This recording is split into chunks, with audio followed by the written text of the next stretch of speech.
So as Richard already mentioned, I work as a postdoc at the Utrecht University, which focus on a project SkillNet, which focuses on the Republic of Letters. And in my research, I just use network analysis to analyze large data sets of early modern correspondence. And today with this presentation, I would like to raise a very important point that seems quite obvious when studying early modern history, but which is quite overlooked when doing historical network research or while doing the analysis of historical networks, and that is temporality. So in case of the Republic of Letters, for instance, the early modern network cannot be thought of as a static web. And this is because scholars were constantly on the move. So new generations of scholars entered the network while old generations faded away. Traveling scholars, for instance, established their networks abroad, while others retreated out of fear of their enemies or even out of fear of the Roman Inquisition.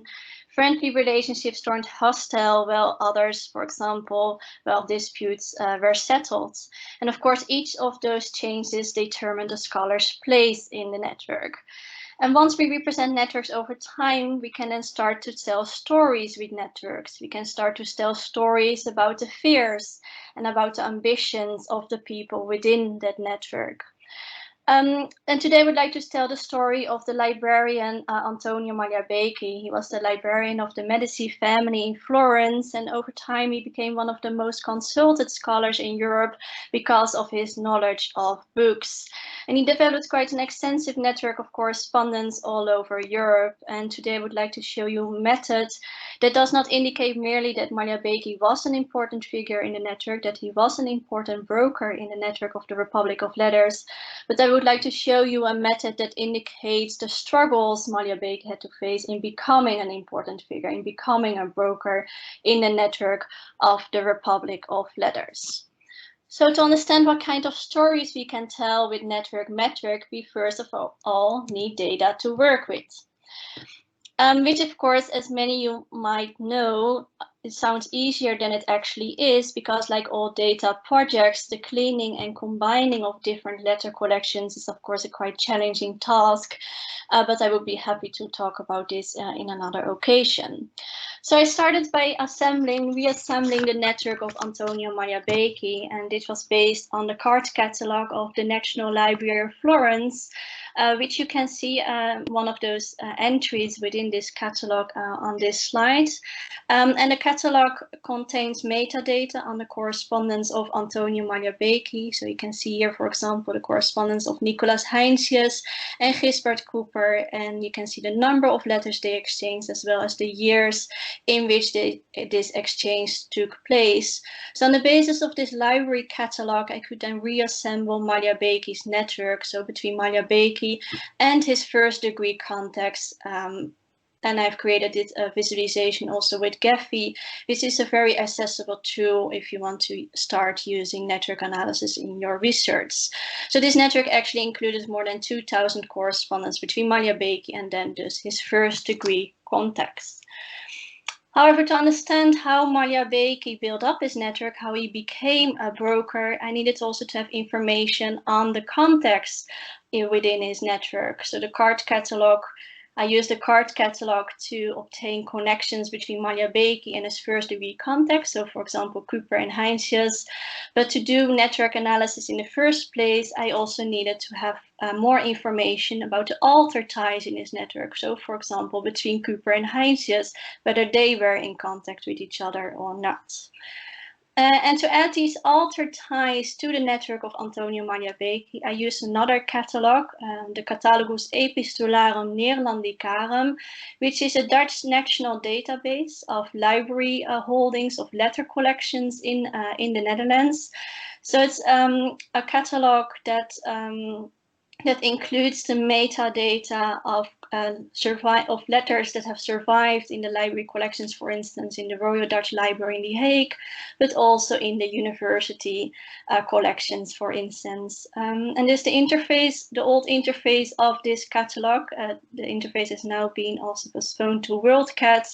We can see that I've searched for Nicolaas Heinsius, and then the catalog lists all the correspondences in which he was part. And if we then click on one of those entries, countries, more information on the correspondence will appear.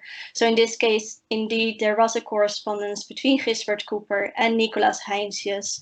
They wrote each other 35 letters that have survived in the Royal Dutch Library in The Hague, and they wrote those letters between 1672 and 1681. So on the basis of this catalog, I could recreate, reassemble these altered ties to the network of Antonio Magliabechi to understand also how he built up his network in the Dutch Republic. So combining then those catalogs, we then end up with a visualization like this. So this is a combined visualization that can be represented over time because most of the letters in the catalogs had a timestamp. So there's a combined catalog of the card catalog in Florence, so Magliabechi's network and the Seine, and then the result is a network that consists of around 4,000 nodes that can thus be represented in time slices, which will be very important for the analysis I will discuss in a minute. So to make sense of this combined network and to shed light on the dynamics of Magliabechi's network, I built further on the ideas of Ronald Byrd, and the crucial idea behind his theories is that there are two network positions that are fundamental in the network, and these network positions are brokerage and closure. And the crucial idea behind his theory is that these two different network positions each offer a different kind of advantage, different kind of social capital to the persons who occupy these network positions.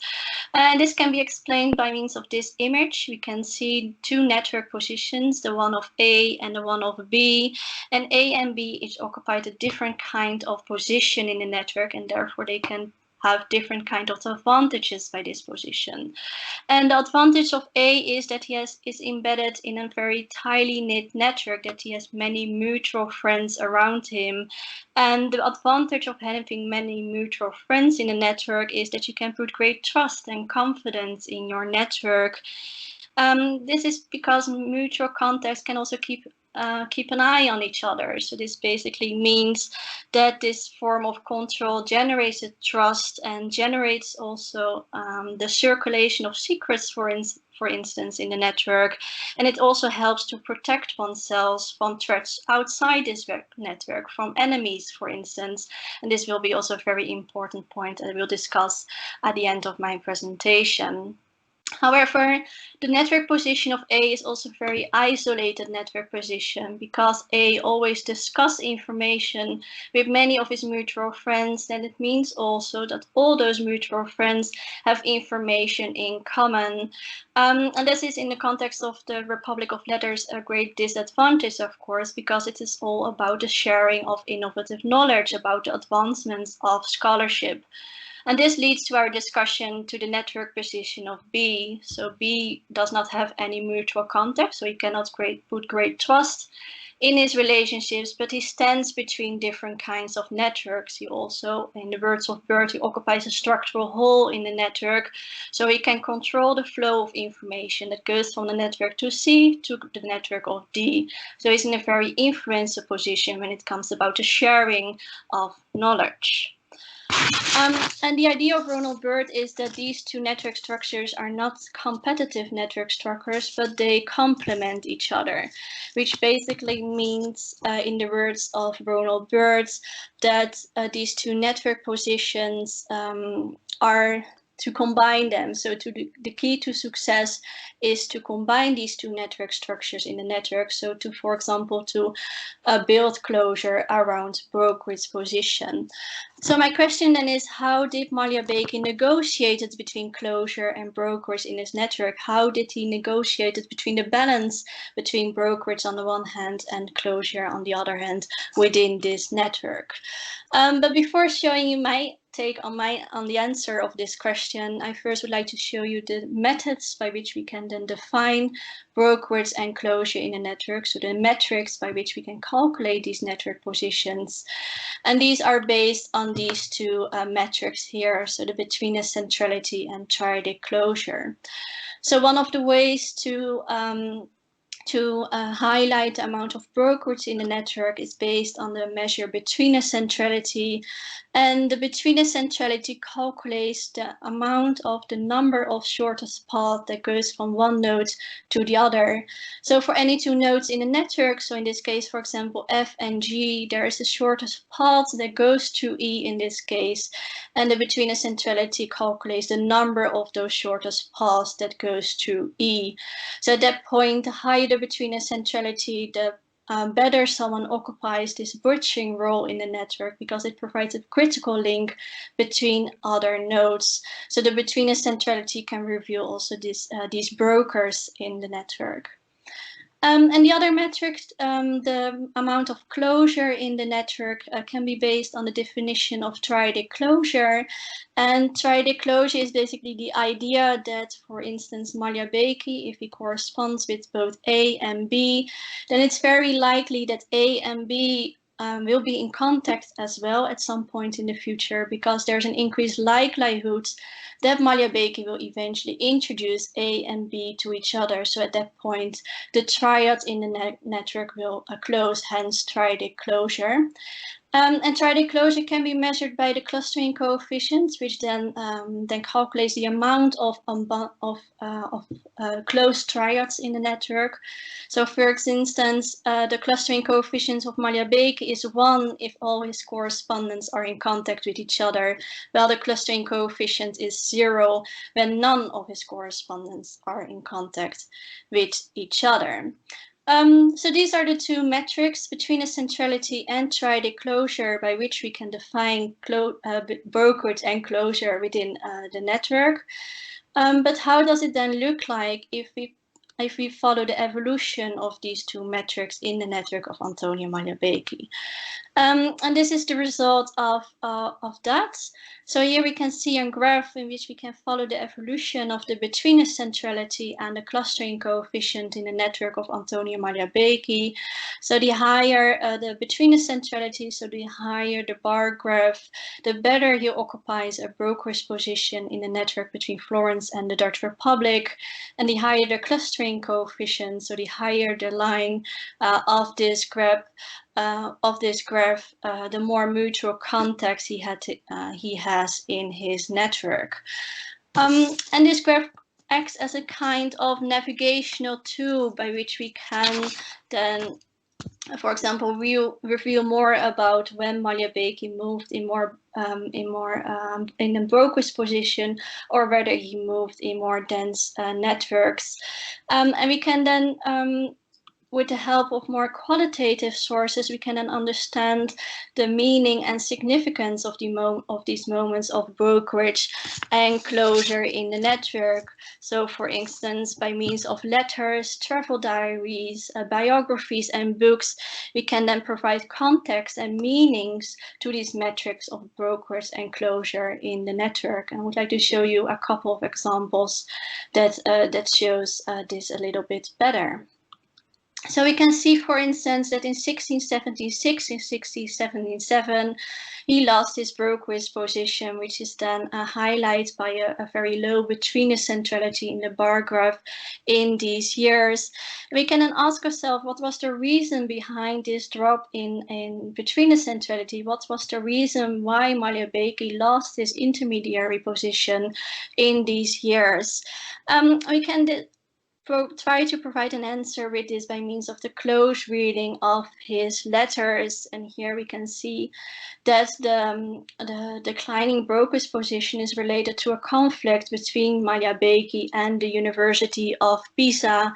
In 1674, Grand Duke Cosimo III offered Genovis a professorship at the University of Pisa, but this decision by Grand Duke Cosimo III was not very well received by the university professors in Pisa, who blamed Magliabechi for the appointment of this Dutch Protestant scholar in the Grand Duchy of Tuscany, and as a result, jealous of this Dutch professor, they started to make fun, for instance, about his Dutch accent, and they started to spread vicious rumors about him. with the result that the Genovius had to leave the Grand Duchy of Tuscany only 1 year after his appointment at the University of Pisa. And this caused much anger by Nicolaas Heinsius, one of Genovius' colleagues in the Dutch Republic. And Nicolaas Heinsius was very angry with Magliabechi, who, according to him, had to settle down the conflict. He had to do everything he could to settle down the conflict between Genovius and the university professors. But instead, Magliabechi had made it worse.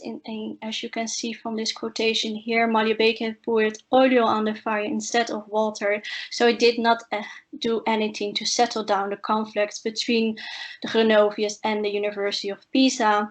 And out of anger, Nicolaas Heinsius broke down all contact with Magliabechi, which of course results in the declining brokerage position of Magliabechi in these years, because he lost a very important contact in the Dutch Republic.